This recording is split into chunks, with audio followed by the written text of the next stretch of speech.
If you find yourself needing to recover your Payoneer account but no longer have access to your email, follow these steps to regain access.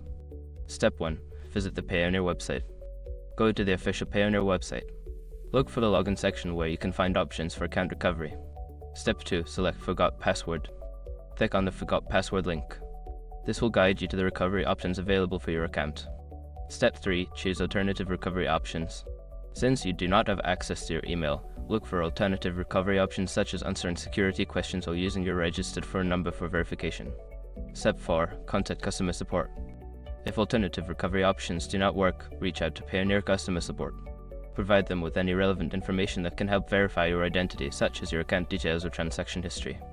Step 5. Follow instructions from support. Once you contact customer support, follow their instructions carefully. They may ask for additional verification or provide steps to reset your account access. By following these steps, you should be able to recover your Payoneer account without access to your email. If you encounter any issues, don't hesitate to reach out to customer support for further assistance.